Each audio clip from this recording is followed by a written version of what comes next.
सभी बच्चों को नमस्कार। मेरा नाम जगदीश सोलंकी और आप देख रहे हो physics bye Jagdish Solanki YouTube channel. इस चैनल में आप सभी का स्वागत है। बच्चों, आज हम 9th का अध्याय 8 लेके आए, चैप्टर 8 मोशन, गति है। गति से संबंधित चैप्टर है हमारे पास में। ये गति पूरा जो चैप्टर है वो गति से संबंधित पूरा चैप्टर को हम सॉल्व करेंगे। ये एनसीईआरटी बुक में भी सारा चैप्टर्स दे रखा है। साथ में एमपी बोर्ड की जो क्वेश्चन बुकलेट जारी की गई है उस क्वेश्चन बुकलेट के भी सारे क्वेश्चंस को हम सॉल्व करेंगे। तो सबसे पहले हम ऑब्जेक्टिव्स देखेंगे।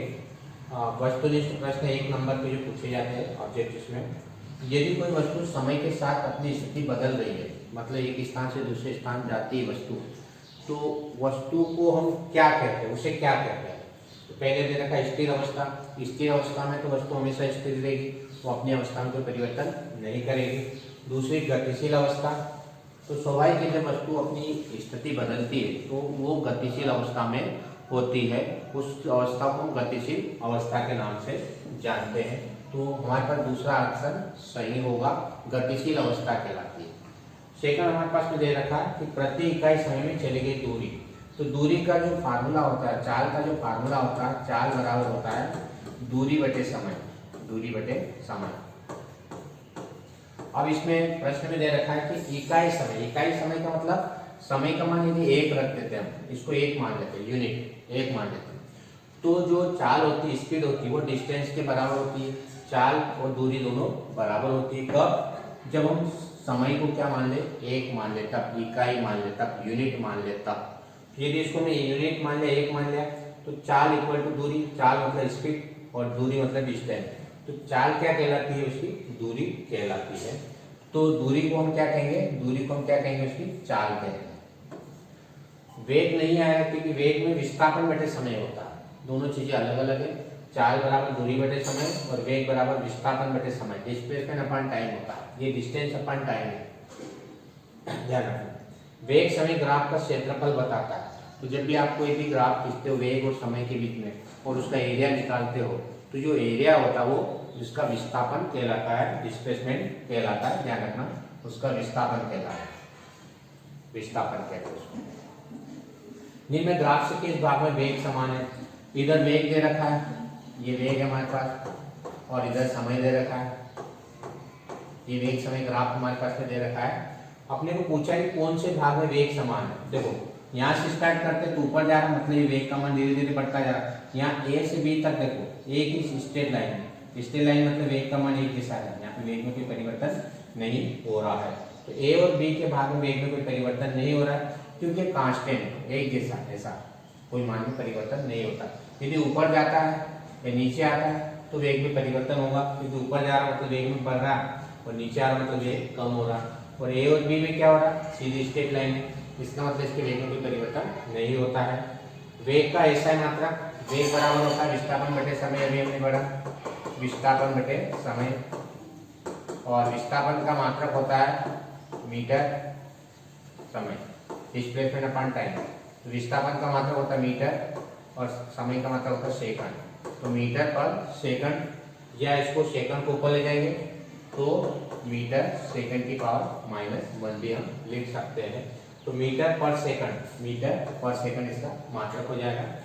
आप एक वृत्ताकार मैदान में 2 चक्कर पूरा करते हैं, एक सर्कल है हमारे पास, इस तरह से कोई वृत्ताकार मैदान है, 2 चक्कर पूरा करते हैं, तो आपके द्वारा तय की गई दूरी और विस्थापन बताइए। मान लो हम यहाँ से स्टार्ट हुए ए से, है ना, तो 2 चक्कर है एक बार, और ये दूसरी बार चक्कर पूरा तय करके वापस यहाँ आ जाते हैं, ए पे आ जाते हैं, तो 2 राउंड पूरे हो जाते हैं। 2 राउंड पूरे होने के बाद अपने को डिस्टेंस बताना है, डिस्टेंस और डिस्प्लेसमेंट, दूरी और विस्थापन दोनों बताना है। तो दूरी कितनी होगी? दूरी यहाँ से गए हम और वापस यहाँ आ गए, 1 राउंड हो गया। ये पूरा राउंड क्या कहलाता है? इसकी परिधि कहलाती है, सर्कमफेरेंस कहलाती है, परिधि, इसको हम परिधि बोलते हैं एक राउंड को। तो दूरी कितनी होगी? 2 बार यदि घूम रहा है तो वृत्त की परिधि का दोगुना हो जाएगा, दूरी डिस्टेंस। 2 बार घूम रहा मतलब एक बार ये परिधि हो गई, दूसरी बार दूसरी परिधि हो जाएगी, यानी दूरी कितनी हो जाएगी? परिधि की डबल हो जाएगी, जितनी भी इसकी सर्कमफेरेंस होगी उसकी डबल होती है, यानी दूरी वृत्त की परिधि की दुगनी होगी। दूसरा विस्थापन, विस्थापन किसको कहते हैं कि प्रारंभ में कहाँ था और अभी कहाँ है। तो पहले यहाँ से स्टार्ट हुआ था और वापस यहीं आके रुक जाता है। एक राउंड लगा लिया, दूसरा राउंड भी लगा के वापस वहां हो जाता है। तो विस्थापन कितना होगा? विस्थापन का मतलब प्रारंभिक और अंतिम स्थिति, पहले कहाँ था और अभी कहाँ है, उसको बोलते हैं विस्थापन। तो पहले भी ए पे था और अभी भी ए पे है, यानी इसका डिस्प्लेसमेंट शून्य होगा, कोई विस्थापन नहीं होगा। तो विस्थापन कितना होगा? शून्य होगा, क्योंकि प्रारंभिक स्थिति और अंतिम स्थिति दोनों एक ही होती है, इसलिए विस्थापन डिस्प्लेसमेंट 0 होता है। औसत चाल किसे कहते हैं? अब औसत क्या होता है? Average velocity, average speed. तो चाल का हमने सूत्र पढ़ा था, चाल बराबर होता है दूरी बटे समय, दूरी बटे समय। अब एवरेज निकालना है तो कुल दूरी, किसी वस्तु द्वारा तय की गई दूरी, कुल दूरी बट अपान में कुल समय, इन दोनों का जो अनुपात होता है, अनुपात मतलब ये अपान में लिखते बटे में लिखते, उसको बोलते हैं अनुपात। तो किसी वस्तु द्वारा तय की गई कुल दूरी और उस वस्तु को दूरी तय करने में लगा कुल समय, इनका अनुपात क्या कहलाएगा? औसत चाल कहलाएगी। चाल बराबर दूरी बटे समय होता है, लेकिन एवरेज यदि निकालना हो तो कुल दूरी बटे कुल समय लिखना पड़ेगा, क्योंकि अलग अलग टाइम में अलग अलग डिस्टेंस ट्रेवल करती है, तय करती है। इसलिए जब भी औसत आ जाए तो कुल दूरी मतलब टोटल डिस्टेंस अपान टोटल टाइम, कुल दूरी बटे कुल समय, इसका जो अनुपात होता है, रेशियो होता है, उस अनुपात को, उस रेशियो को हम औसत चाल कहते हैं। तो औसत चाल समझ में आ गया होगा, किसी वस्तु द्वारा तय की गई कुल दूरी और उस वस्तु को दूरी तय करने में कुल समय जो लगता है, उसका जो अनुपात होता है, उस अनुपात को हम औसत चाल कहते हैं। एक समान और असमान गति को स्पष्ट कीजिए। अब स्पष्ट नाम से एक समान का मतलब समान समय में यदि वस्तु समान दूरी तय करती है, मान लो 1 घंटे में 60 किलोमीटर जाती है, तो अगले 1 घंटे में भी 60 किलोमीटर जाती है, अगले 1 घंटे में भी वो 60 किलोमीटर जाती है। तो समान समय में यदि कोई वस्तु समान दूरी तय करती है तो उसकी गति को हम एक समान गति कहेंगे, यानी सेम टाइम में सेम डिस्टेंस ट्रेवल करना चाहिए, समान समय में समान दूरी तय करना चाहिए, तो उसको हम बोलते हैं एक समान गति। असमान गति किसको कहेंगे? जिसमें समान समय में वो असमान गति तय करती है, मतलब 1 घंटे में 60 जाएगी तो अगले 1 घंटे में वो 70 जाएगी, अगले 1 घंटे में 90 जाएगी। तो यदि समान समय में यदि अलग अलग दूरी तय हो रही है, डिस्टेंस ट्रेवल हो रही है, तो उसकी गति को हम असमान गति कहते हैं। तो ये एग्जांपल आप देख सकते हैं। एक समान वृत्तीय गति किसे कहते हैं? अब वृत्तीय गति मतलब कोई वस्तु यदि वृत्ताकार मार्ग पर चक्कर लगाती है इस तरह से, है ना, उसकी गति यदि उसकी चाल एक समान होती है, मतलब कोई वस्तु यदि वृत्त की परिधि पर घूम रही है, चक्कर लगा रही है किसी वृत्ताकार मार्ग पर, और उसकी चाल एक जैसी है, कम ज्यादा नहीं हो रही है, तो उसकी चाल को हम एक समान चाल कहते हैं। तो एक समान चाल गति किसको कहेंगे? कि जब कोई वस्तु वृत्ताकार मार्ग पर गति करती है, चक्कर लगाती किसी वृत्ताकार मार्ग पर, वृत्त पर, सर्कल में, तो उसकी यदि चाल यदि एक समान होती है, स्पीड उसकी एक जैसी होती है, एक जैसे चाल से घूमती है, चक्कर लगाती है, तो उसकी गति को हम क्या बोलेंगे? एक समान वृत्तीय गति कहते हैं। त्वरण किसे कहते हैं? इसका सूत्र और मात्रक लिखिए। त्वरण, जैसे मान लो कि हमारे पास में पहले वस्तु धीरे धीरे चल रही है, उसके बाद उसका वेग बढ़ता गया, फिर बढ़ा, यानी समय के साथ उसके वेग में क्या हो रहा है? परिवर्तन हो रहा है।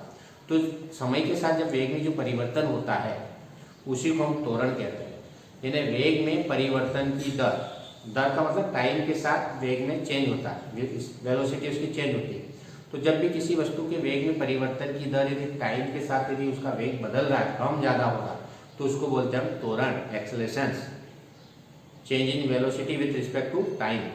समय के साथ किसी वस्तु के वेग में परिवर्तन की दर को हम त्वरण कहते हैं। तो परिभाषा अपने को मालूम होना चाहिए कि किसी वस्तु के वेग में परिवर्तन की दर मतलब समय, जब भी दर आता है फिजिक्स में ध्यान रखना, समय के साथ उसके वेग में क्या होता है? परिवर्तन होता है। तो फार्मूला क्या आ जाएगा? वेग में परिवर्तन बटे समय, जिसका फार्मूला हो जाएगा। अब वेग में परिवर्तन कैसे निकालेंगे? मान लो किसी वस्तु का प्रारंभिक वेग u है, ठीक है, और कुछ समय पश्चात उसका वेग बढ़ गया, v हो गया। प्रारंभिक वेग कितना माना हमने? ये प्रारंभिक वेग है v, और t समय पश्चात मान लो उसका वेग कितना हो जाता है? u हो जाता है, v हो जाता है। ये अंतिम वेग मानते हैं, अंतिम वेग। जैसे उदाहरण के लिए मान लिया पहले 20 मीटर पर सेकंड से चल रही थी और 5 सेकंड बाद वो 30 मीटर पर सेकंड से चलने लगती है, उदाहरण के लिए 5 सेकंड।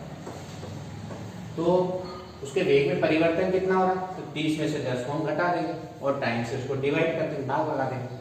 तो यानी v में से u को माइनस करना और t से उसमें भाग लगा देना। तो वेग में परिवर्तन v माइनस यू अपॉन में t, तो ये अपना त्वरण कहलाएगा। तो जब भी त्वरण आए तो क्या लिखना, वेग में परिवर्तन की दर, पहले u था अब v हो गया है तो v minus you upon t, वेग में परिवर्तन बटे में समय अपॉन में टाइम। तो इस तरह से ये वेग में परिवर्तन की दर त्वरण कहलाएगा। अगला क्वेश्चन हमारे पास, निम्न सारणी के लिए वेग समय ग्राफ बताइए तथा कार द्वारा तय की गई विस्थापन ज्ञात कीजिए, डिस्प्लेसमेंट अपने को निकालना है। ये हमारे पास में दे रखा है कि 0 समय पे 0 है, 5 पे 2 है, 10 पे 4 है और 15 सेकंड के बाद 6 मीटर हो गया, 20 सेकंड के बाद 8 हो गया, 25 के बाद 10 हो गया और 30 के बाद 12 हो गया। ये हमारे पास दिया गया है। अब इसके आधार पर अपने को क्या करना है, क्या निकालना, विस्थापन ज्ञात करना है, डिस्प्लेसमेंट ज्ञात करना है। तो ये हमने इसके आधार पर हमने ग्राफ बना लिया। ये जो ग्राफ बना लिया हमने कि 0 पे हमारे पास 0 था, 5 पे क्या हो गया 2 हो गया, ये 5 लिया, इसके सामने 2 लेना, फिर 10 पे कितना हो गया, 10 पे देखो ये 10 है, ये 10 है, इसके सामने 4 ले लिया, फिर 15 पे कितना हो गया, 15 पे हमारे पास में 6 हो गया। तो इस तरह से इधर पॉइंट लगाते जाना और इधर पॉइंट लगाते जाना। 20 पे ये 20 है, 20 पे कितना हो गया 8 हो गया, तो 8 के सामने पॉइंट लगा दिए यहाँ पे। फिर 25 पे कितना हो गया, 25 पे हमारे पास में 10 हो गया, ये 10 के सामने यहाँ पॉइंट लगा दिया। तो क्या करना अपने को कि इस तरह से पहले अपने को बना लेना है, इस तरह से ग्राफ बनाना है। तो पहले 0, फिर 2, फिर 5 ले लो इधर, 5, 10, 15, 20, 25 और ये 30। उदाहरण के लिए मैं ये बना के बता देता हूँ तुमको। अब इधर टाइम लेना, टाइम कैसे लेना, 2 ले लिया, 4 ले लिया, 6 ले लिया, 8 ले लिया, 10 ले लिया, 10 ले लिया और 12 ले लिया। ठीक है, ऐसे टाइम ले लिया सर्च पर। ठीक है, अब बनाना कैसे ग्राफ, तो 0 पे 0, यहाँ 0 पे 0 दोनों। अब दूसरे 5 पे 2, ये 5 है, इसके सामने 2 का, यहाँ तो 5 के सामने 2 पे पॉइंट लगा दिया। ठीक है, फिर आ जाओ 10 पे 4, ये 10 है, इसके सामने 4 का है, यहाँ 4 आ जाएगा, ये 4 आ गया। फिर 15 पे 6, ये 6 और ये 15, यहाँ आ जाओ 6 के सामने आना, 6 के सामने ये।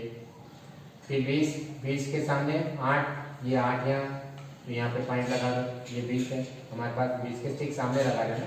ग्राफ पे बराबर डिस्टेंस होती, कोई दिक्कत नहीं जाएगी। फिर 25 पे कितना है 10 कहाँ है, यहाँ बना दिया अपने 25, यहाँ पे 25 के सामने ये 25 और इस पे 10, 30 कहाँ है यहाँ, और 30 के सामने 12, तो ये 30 के सामने ऊपर जाना और यहाँ 12 का इस तरह से बना।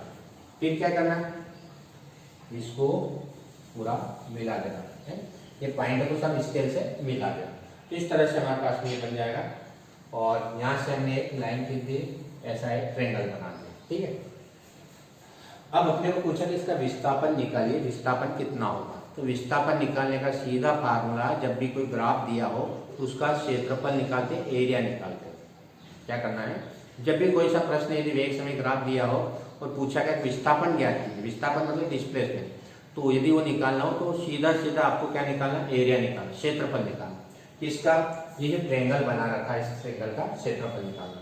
तो ग्राफ समय से गिरा हुआ क्षेत्रफल विस्थापन कहलाता है और इसका ट्रेंगल त्रिभुज OAB का क्षेत्रफल निकालेंगे।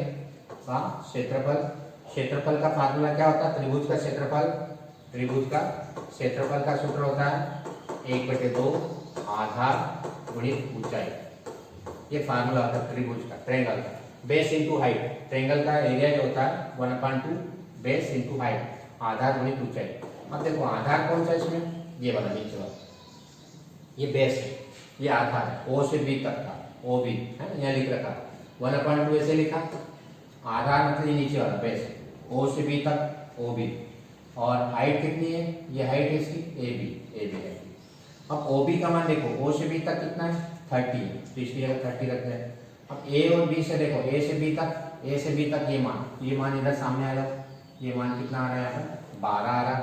AB मतलब ये वाला मान लेना, इसके पैरेलल ये वाला मान लेना, ये 12, तो ये 12 रख दे 12, इसको काट देना, 2 से कट जाएगा 15 बार और इसका इसको मल्टीप्लाई कर देना तो 180 मीटर आ जाएगा।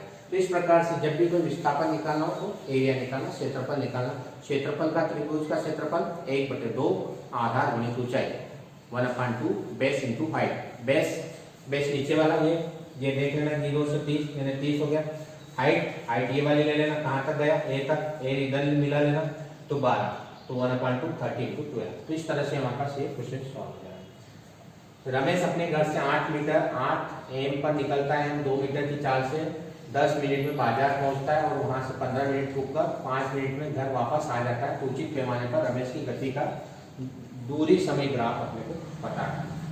तो दूरी समय ग्राफ में क्या करना पड़ेगा, एक तरफ दूरी ले लेंगे, एक तरफ समय ले लेंगे, टाइम ले लेंगे। ये हमारे पास टाइम एक्सेस है, ये समय है, ठीक है। अब इसमें एक चीज ध्यान रखना है, 2 मीटर पर सेकंड दे रखा है और यहाँ पर टाइम मिनट में दे रखा है। तो मिनट को आप सेकंड में बदल दो। पहले तो मिनट को क्या करना पड़ेगा, सेकंड में, क्योंकि ऐसा यूनिट सेकंड होती है। तो 2 मिनट को सेकंड में बदलने के लिए क्या करना पड़ेगा, 2 मिनट को सेकंड में बदल दो। यहाँ 10 मिनट दे रखा तो 10 को सेकंड में बदल दो। तो 10 मिनट में कितने सेकंड हो जाएंगे, 10 मिनट में हमारे पास 600 सेकंड हो जाएंगे। तो 600 सेकंड हो जाएंगे। तो 600 सेकंड में तय की गई दूरी, चाल बराबर क्या होता है, चाल बराबर होता है दूरी बटे समय। ये सूत्र होता है चाल का। अपने को दूरी निकालना, तो दूरी कितनी हो जाएगी, दूरी बराबर चाल गुणित समय। दूरी बराबर क्या हो जाएगा, चाल गुणित समय। चाल कितनी दे रखी है, देखो चाल दे रखी है 2 मीटर पर सेकंड, 2 मीटर पर सेकंड। समय कितना लगता है, अब समय में क्या करना पड़ेगा अपने को कि 10 मिनट का दे रखा है, ये चीज ध्यान रखना। 1 मिनट में 60 सेकंड, 1 मिनट में 60 सेकंड, तो 10 मिनट में 600 सेकंड। तो 10 में 600 का मल्टीप्लाई कर देंगे तो समय हमारे पास में कितना आ जाएगा, 600 सेकंड हो जाएगा। 6 दूनी 12 तो मीटर हो जाएगा। तो इस तरह से दूरी हमारे पास टोटल कितनी तय करेगा, वो 1200 मीटर। समझ आएगा। 10 मिनट कितने सेकंड होंगे, 600 सेकंड, क्योंकि 60 गुणित 10 तो 1 मिनट में 60 सेकंड, तो 10 मिनट में 600 सेकंड हो जाएंगे। इसको मल्टीप्लाई कर देना 600 का, तो ये हमारे पास 1200 मीटर दूरी हो जाएगी। तो सुबह 8 बजे कहाँ था वो, जब 0 पे कहाँ था वो, घर पे था, विस्थापन 0 था। अब 8-10 को कहाँ चला गया, 10 मिनट बाद कितना होगा उसका विस्थापन, तो 10 मिनट में कहाँ चला जाता है, दूरी कितनी हो जाती है 1200। तो 8-10 को कहाँ चले जाएगा वो, 10 मिनट में 1200 मीटर। तो 8:25 क्या करता, फिर 15 मिनट रुकता है। 8:10 से 8:25 तक वो रुकता है, मतलब वही 1200 मीटर पे ही रहता वो। तो 25 मिनट हो गया, 15 मिनट रुका तो 25 मिनट टाइम हो गया। कहाँ पे वो भी 1200 मीटर पे वही रुका हुआ। फिर 8:30 से क्या करता है वो, वापस आता है 5 मिनट में। 5 मिनट मतलब समय अंतराल कितना हो जाएगा, यहाँ 25 था, यहाँ 5 मिनट में 8:30 हो जाएगा और मिनट कितना हो जाएगा, 30 मिनट हो जाएगा टोटल टाइम। और वापस कहाँ आ जाता है वो, घर पे आ जाता है, यानी विस्थापन कितना हो जाता है, वापस 0 हो जाता है। तो ये जो दिया गया कि 8 बजे पे स्टार्टिंग टाइम था 0 था और विस्थापन भी 0, अभी वो यही है घर पे ये 8 बजे। फिर 8:10 को क्या हुआ, वो 10 मिनट हो गए, 10 मिनट हो गए तो कहाँ चला गया वो, 1200 मीटर पे चला गया। 10 मिनट में कहाँ चले जाता हो, 1200 मीटर पे। फिर वो 15 मिनट वहाँ रुकता है, 15 मिनट रुकता है। 8:10 से 25 तक 15 मिनट हो जाएंगे, 25 मिनट हो जाएंगे, 15 मिनट 10 और 15 25 मिनट हो जाएंगे। 25 मिनट पे भी वो वही है जहाँ 1200 मीटर गया था वही। फिर क्या होता है कि 5 मिनट में क्या होता है वो, 5 मिनट 8:30 को क्या होता है, वापस लौटता है। 5 मिनट में वो घर आ जाता है, यानी विस्थापन वापस 0 हो जाता है, जहां था वहीं पे आ जाता है। अब इसका ग्राफ अपने को बनाना है। तो मान लो कि 5 मिनट है, तो इसको जो है यहाँ ग्राफ बना रखा है। तो 5 मिनट में 10 मिनट में कहाँ रहता हो, 1200 मीटर पे। ये 1200 मीटर ध्यान रखना, ये 10 मिनट है, तो 10 मिनट के सामने ये 1200 जो है हमारे पास में, ये 1200 है, ये 10 मिनट है और इस पे ये दूरी कितनी है, 1200 है। तो शुरू में वो गया, कहाँ तक गया वो, 1200 मीटर तक गया। 10 मिनट में 1200 मीटर पे आ गया। फिर 10 से 25 मिनट तक वहीं रुकता है, वहीं रुकता मतलब दूरी उसकी 1200 मीटर ही रहेगी, ये दूरी 1200 मीटर रहेगी, ग्राफ में कोई चेंज नहीं करना। फिर वो वापस आता है, 30 मिनट में घर पे वापस आ जाता है, मतलब विस्थापन कितना हो जाता है, 0 हो जाता है। तो क्या होता है कि 10 मिनट में वो 1200 चलता है, ये 1200 मान लें यहाँ पर 1200, ये 1200, ये 10 मिनट हो गए चलता। फिर 10 से 25 मिनट तक वो वहीं रुकता मतलब वो 1200 पे रुकता, यहीं पे रुकता 1200 पे, ये 1200 मान लें, नीचे कर लो 1200 पे रुकता। फिर वो वापस आता, वापस कहाँ तक आता, 0 पे आता, मतलब वापस घर आ जाता। कितने मिनट में, यहाँ तक कहाँ 25 मिनट हो गए और यहाँ पर 30 मिनट हो गए। इस तरह से वापस वो घर आ जाता है। ये ग्राफ अपने को बनाते आना चाहिए कि जा रहा है मतलब बढ़ रहा है। कहाँ तक बढ़ेगा, 10 मिनट तक, कितना हो जाएगा 1200। फिर कुछ नहीं बढ़ेगा, क्यों, क्योंकि वह रुका हुआ मतलब ये लाइन स्ट्रेट लाइन आई सरल, वहीं 1200 पे लाइन चली। फिर वापस आ रहा, कम हो रहा, कहाँ पे आ गया, 30 मिनट में वो वापस 0 पे आ गया, 0 पे आ गया। तो इस तरह से ग्राफ अपने को इस पे आना चाहिए। नेक्स्ट, वेग समय ग्राफ से संबंधित गति का पहला समीकरण अपने को निकालना है। तो वेग समय ग्राफ में यहाँ बता रखा है कि मान लो कि किसी समय पर वो ए बिंदु पर था, उसका वेग u था, और कुछ समय पश्चात तो b पे चले जाता और उसका वेग कितना हो जाता, v हो जाता। ठीक है, मान लो कि किसी क्षण पर या किसी टाइम पर वो ए बिंदु पे वस्तु और उसका वेग u है प्रारंभिक वेग, और वो बढ़ता गया वेग उसका, और वो बी बिंदु पे चला गया और उस पर वेग कितना हो गया, v हो गया। ये हमने मान लिया। और टाइम कितना लगता है, t टाइम लगता है। अब देखो इसमें t टाइम लग रहा है, तो t टाइम लग रहा है तो हमने मान लिया कि ओ ए, देखो चित्र में o से a तक, ये o से a तक वेग u माना हमने, o a बराबर u माने प्रारंभिक वेग, और ये सी डी के बराबर है, ये दोनों बराबर है, o से a तक और सी डी दोनों बराबर है, ध्यान रखना, ये u वेग है। फिर o ई, देखो चित्र में o ई, o से e तक ये वेग v है, o से e तक, और ये b c के बराबर है, ये दोनों बराबर है। ये प्रारंभिक वेग है और ये अंतिम वेग, पहले यहाँ था अब वो यहाँ चला गया। तो ये दोनों मान अपने को मालूम होना चाहिए कि प्रारंभिक वेग u था और कुछ समय पश्चात t टाइम बाद वो v पे चला गया। तो ये ग्राफ में अपने को बता रहा है। अब इस ग्राफ से देखो, है BC, ये BC है, ये B है और ये C है हमारे पास। ठीक है, अब इसको BC को हम क्या लिख सकते हैं, BD, ये D पॉइंट है बीच का, यहाँ वाला ये D पॉइंट है, तो BD BC बराबर क्या लिख सकते हैं, BD plus DC, BD plus DC। ठीक है, अब BC plus BD plus DC जोड़ सकते दोनों को इकट्ठा। अब BC का मान देखो, B से C तक क्या है, B से C तक हमारे पास V है, तो V बराबर क्या लिखेंगे, BD का मान क्या है प्लस DC को क्या माना अपने U, यहाँ से आ गया U एक था U। ठीक है, अब BD का मान अपने को निकालना है, BD का मान निकालना, ये मान अपने को निकालना, ये वाला ट्रायंगल हमने ले रखा है। अब BD का मान कैसे निकालेंगे, तो त्वरण की जो परिभाषा होती है, त्वरण बराबर वेग में परिवर्तन बटे में समय, वेग में परिवर्तन बटे समय, ये त्वरण की परिभाषा होती है। इस परिभाषा से वेग में परिवर्तन कितना हो जाएगा, देखो पहले v था, पहले u था, v हो गया, तो v में से u घटा दो, मतलब BD वेग में परिवर्तन हो जाएगा। पहले यहाँ तक u था और यहाँ तक का पूरा v है, तो वेग में परिवर्तन निकालने के लिए क्या करना पड़ेगा, इसको s दे दे त्वरण को, BD अपॉन टाइम t, इसको टाइम t दे दिया हमने, BD अपॉन t, तो BD का मान निकल आएगा 80, इसको इधर गुणा कर दो, BD बराबर 80। ये BD क्या है, वेग में परिवर्तन, ये BD देखो पहले u था बाद में v में से u घटा देंगे तो इतना वेग आ जाएगा BD आ गया, तो वेग में परिवर्तन हो गया BD अपॉन t। अब BD का मान यहाँ रख दो, इसको इक्वेशन 5 दे दो, तो v इक्वल टू आ जाएगा, BD का मान क्या निकाला 80 प्लस c, एस को ऐसा लिख सकते v बराबर u प्लस 80। इस तरह से हमारे पास v का मान निकल आएगा, v equal to u plus 80। ये इक्वेशन फर्स्ट है हमारे पास में आ जाएगी।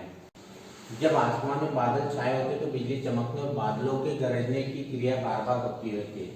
पहले बिजली की चमक दिखाई देती है, उसके कुछ समय पश्चात बादलों में गरजने की आवाज आप तक पहुंचती है, ऐसा क्यों होता है। प्रश्न ये पूछा है कि जब हमारे पास आसमान में बिजली चमकती है, तो बिजली चमकती है और साथ में उसकी जो आवाज़ आती है साउंड, तो पहले अपने को उसका प्रकाश दिखाई देता है बिजली जब चमकती है, और उसके बाद में हमारे पास आवाज़ आती है या ध्वनि की आवाज़ हमारे पास में बिजली की आवाज़ बाद में आती है। ऐसा क्यों होता है, प्रश्न पूछा गया। तो प्रश्न का कारण ये, उत्तर ये है कि हम जानते हैं कि जो प्रकाश की चाल होती है बहुत अधिक होती है। प्रकाश की चाल जो हम सी पढ़ते हैं, प्रकाश की चाल 3 × 10⁸ मीटर पर सेकंड होती है। एक सेकंड में लगभग वो 3 लाख किलोमीटर तक की दूरी तय करती है। एक सेकंड में 3 लाख किलोमीटर लगभग, तो इतनी अधिक चाल होती है, मतलब तेज गति से चलता प्रकाश। और ध्वनि की चाल जो होती है, वेग, जो ध्वनि का जो वेग होता है यहाँ पर 346 मीटर पर सेकंड दे रखा है। तो 0 डिग्री सेंटीग्रेड पर लगभग 332 मीटर पर सेकंड के लगभग होता है वायु में, ध्यान रखना। तो 332 या लगभग 346 मीटर पर सेकंड होता है। तो दोनों में बहुत अंतर है। प्रकाश का वेग बहुत ज्यादा है, यानी प्रकाश बहुत तेज गति से चलेगा। तेज गति से चलेगा, स्वाभाविक है कि अपने को लाइट पहले दिखाई देगा। ध्वनि का वेग बहुत कम है, 332 मीटर पर सेकंड, यानी ध्वनि अपने को बाद में सुनाई देगी। तो इसका कारण वही है कि प्रकाश का वेग अधिक होता है। प्रकाश का वेग अधिक होने के कारण से जल्दी हमारे पास पहुंच जाता है, और ध्वनि का वेग कम होता है। ध्वनि का वेग कम होने के कारण से वो क्या होगा, वो लेट आएगा हमारे पास, ध्वनि अपने को बाद में सुनाई देगी। अब वो एक क्वेश्चन इसमें यही पूछ रहा है कि यदि बिजली की चमक एवं बादलों के मध्य समांतर 4 सेकंड हो, तो बिजली गिरने के निकटतम बिंदु की दूरी का परिकलन कीजिए। उसको दूरी, कितनी दूरी पर बिजली गिरेगी अपने को ज्ञात करना। तो हमने पढ़ा था चाल बराबर होता है दूरी बटे समय, दूरी बटे समय, ये फार्मूला हमने पढ़ा था। Velocity equal to distance upon time. तो अपने को दूरी निकालना, तो दूरी बराबर चाल गुणी समय हो जाएगा, चाल गुणी समय। तो यहाँ पर हमारे पास चाल दे रखी 346 मीटर पर सेकंड, तो इसकी जगह हम 346 मीटर पर सेकंड रख देंगे। चाल की जगह 346 346 इंटू समय कितना लग रहा, 4 सेकंड का समय लग रहा, 4 सेकंड गुणी 4 कर देंगे, इनका मल्टीप्लाई कर लेंगे, तो ये लगभग कितना आएगा 1384 मीटर आ जाएगा। मीटर को यदि किलोमीटर में बदलना हो तो 1000 से इसको भाग लगा देना, 1000 से इसमें भाग लगा देंगे, 1384 भागित 1000, तो 1 2 3, यानी ये लगभग 1.384 किलोमीटर की दूरी पर जाकर बिजली गिरेगी। या लगभग इसको 1.4 भी हम लिख सकते हैं। तो ये इसका आंसर हो जाएगा। क्वेश्चन नंबर 5, ग्राफ के आधार पर निम्न प्रश्नों के उत्तर दीजिए। सबसे पहला क्वेश्चन दे रखा है, ए द्वारा तय की गई दूरी, किसके द्वारा अधिक दूरी तय की गई, ए या बी, किसका वेग अधिक, ए या बी का, कौन सी वस्तु बाद में चलना प्रारंभ करती है, अधिक चाल वाली कार कितने बार कम चाल वाली कार को ओवरटेक कर लेगी। ये 5 क्वेश्चन अपने को दे रखे हैं यहाँ पर। इन 5 प्रश्नों को अपने को जो है उसका आंसर अपने को बताना है। और यहाँ एक ग्राफ खींच रखा, ग्राफ बता रखा, ये ग्राफ बहुत छोटा छोटा दिख रहा है, इसलिए मैंने इधर ग्राफ बना दिया इसको।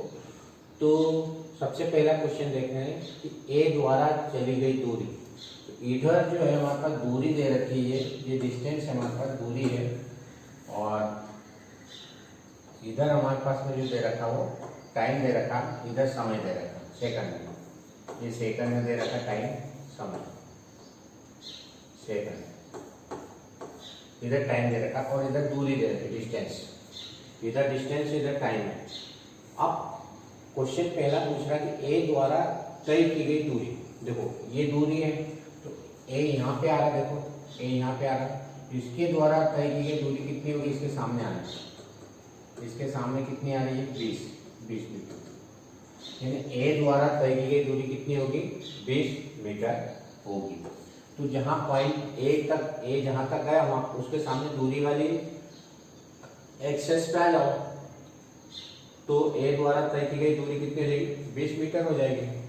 दूसरा, किसके द्वारा अधिक दूरी तय की गई है, देखो ए द्वारा कितनी तय की गई 20 मीटर, बी द्वारा कितनी दूरी तय की गई है 25 मीटर, तो किसके द्वारा अधिक दूरी तय की जाएगी बी के द्वारा। तो बी के द्वारा जो दूरी तय की जाएगी वो अधिक होगी, और ए के द्वारा जो दूरी तय की जाएगी वो कम होगी। ए के द्वारा कितनी होगी 20 मीटर, बी के द्वारा 25 मीटर, तो बी के द्वारा अधिक दूरी तय की जाएगी। तीसरा, किसका वेग अधिक है, ए या बी का, देखो बी आगे निकल गया, इसका मतलब है कि बी का वेग अधिक होगा, और ए पीछे रह गया, मतलब ए का वेग कम होगा। तो बी का वेग अधिक है और ए का वेग कम होगा, ध्यान रखना। कौन सी वस्तु बाद में चलना प्रारंभ करती है? देखो ए यहाँ से स्टार्ट करती है 0 से और बी यहाँ से स्टार्ट करती है 1 सेकंड के बाद। यानी कौन सी वस्तु बाद में स्टार्ट कर रही है? बी वस्तु। ये बी का ग्राफ है और ये ए का ग्राफ है। तो बी 1 सेकंड के बाद चलना प्रारंभ करती है। यानी कहने मतलब कौन सी वस्तु बाद में चलना प्रारंभ करती है?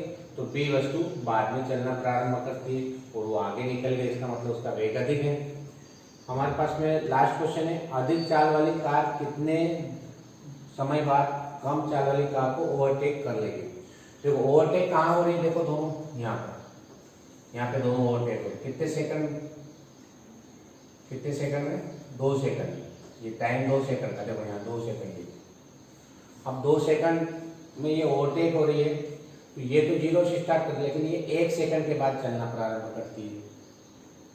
ये पहली वाली जो है वो चालू हो जाती है और बी 1 सेकंड के बाद चलना प्रारंभ करती है। बी कहाँ से चालू हो रही है? 1 सेकंड से, देखो। और ए कहाँ से हो रही है? 0 सेकंड से, स्टार्ट से। 1 सेकंड के बाद बी चालू होती है और दोनों ओवरटेक कितने सेकंड के बाद हो जाती है? 2 सेकंड के बाद। तो यहाँ पर जो टाइम होगा 1 और 2 के बीच का, कितने सेकंड का होगा? 1 सेकंड। क्योंकि 1 सेकंड बाद में चलना प्रारंभ करती है बी, तो और 2 सेकंड के बाद में दोनों आपस में मिल जाती है टोटल टाइम के बाद। तो दोनों के बीच ओवरटेक का टाइम कितना हो जाएगा? 1 सेकंड हो जाएगा। तो यहाँ क्या होगा कि भाई ये तो 0 से स्टार्ट कर रही है, ये 1 सेकंड के बाद बी वाली 1 सेकंड बाद स्टार्ट हो रही है और ये 2 सेकंड में दोनों मिल जाती है। इसका मतलब क्या हुआ कि ओवरटेक करने में 1 सेकंड का टाइम लगेगा उसको। तो बी ए को टी बराबर 2 सेकंड पे ओवरटेक कर रही है, दिख रहा है यहाँ पे ओवरटेक 2 सेकंड में दोनों मिल रहे हैं आपस में। तो 2 सेकंड में ओवरटेक कर रही है, यानी t = 1 पर चलना प्रारंभ करती है। देखो बी t = 1 सेकंड पर चलना प्रारंभ कर रही है और बी 1 सेकंड के बाद ए को ओवरटेक कर रही है। तो 1 सेकंड में ओवरटेक हो रही है, यानी टोटल टाइम कितना हो जाएगा? 1 सेकंड हो जाएगा। इसको ओवरटेक करने में 1 सेकंड का टाइम लगेगा। लास्ट क्वेश्चन हमारे पास में जो है ये न्यूमेरिकल है हमारे पास में कि कोई कार एक समान रूप से त्वरित होकर 5 सेकंड में 18 किलोमीटर पर आवर्स और 36 किलोमीटर की चाल प्राप्त कर लेती है। मतलब स्टार्टिंग टाइम ये स्टार्टिंग में वो था 18 किलोमीटर और बाद में 36 किलोमीटर पर आवर्स हो जाता है। तो अपने को क्या ज्ञात करना है? एक्सेलरेशन, त्वरण निकालना है और उसके द्वारा चली गई दूरी, डिस्टेंस या डिस्प्लेसमेंट जो भी है, ये अपने को ज्ञात करना है। तो जो हमारे पास दिया है, क्या दिया है? ये इनिशियल वेलोसिटी u बराबर दे रखा 18 किलोमीटर पर आवर्स। जब भी किलोमीटर को मीटर में बदलेंगे, ध्यान रखें, किलोमीटर को क्या करना है? मीटर में चेंज करना पड़ता है। क्यों? क्योंकि ऐसा यूनिट हमारे पास में क्या होती है? ऐसा यूनिट मीटर होती है। तो जब भी किलोमीटर दिया तो उसको चेंज करके मीटर और आवर से दिया तो उसको सेकंड में चेंज करना पड़ता है। तो यदि इसको चेंज करना हो तो डायरेक्ट मैं बता देता हूँ कि 5/18 से इसको मल्टीप्लाई कर देना, तो हमारे पास जो किलोमीटर है वो मीटर में चेंज हो जाएगा। तो 18 गुणी 5/18, सॉरी 5/18 करना, 5/18 कर देना, 5/18। तो जब भी किलोमीटर पर आवर्स को मीटर पर सेकंड में चेंज करते हैं तो 5/18 से मल्टीप्लाई कर देना, तो मीटर पर सेकंड में चेंज हो जाएगा। तो u का मान आ जाएगा हमारे पास 5 मीटर पर सेकंड। इसी प्रकार से ये प्रारंभिक वेग का इनिशियल वेलोसिटी को अपन u से प्रदर्शित करते हैं और अंतिम वेग को अपन v से प्रदर्शित करते हैं। तो v की वैल्यू कितनी दे रखी है? 36 किलोमीटर पर आवर्स। ये भी किलोमीटर पर आवर्स में दी, इसको भी क्या करना है? 5/18 से मल्टीप्लाई कर देना, 18 × 36 2 बार कट जाएगा। तो v की वैल्यू कितनी आ जाएगी? 10 मीटर पर सेकंड हो जाएगा। तो u 5 मीटर पर सेकंड, v 10 मीटर पर सेकंड। बस एक चीज नोट कर लेना, जब भी किलोमीटर पर आवर्स दिया हो तो उसको मीटर पर सेकंड में चेंज करने के लिए 5/18 से मल्टीप्लाई कर देना, गुणा कर देना, तो वो मीटर पर सेकंड में चेंज हो जाता है। अब हमारे पास में मान दिए है कि u का मान दिया, v का मान दिया और टाइम दे रखा 5 सेकंड, t बराबर 5 सेकंड, 5 सेकंड। ये तीन चीज गिवन है, दे रखी है। अब अपने को एक्सेलरेशन निकालना, त्वरण निकालना, a निकालना एक्सेलरेशन। तो एक्सेलरेशन निकालने के लिए क्या करना पड़ेगा?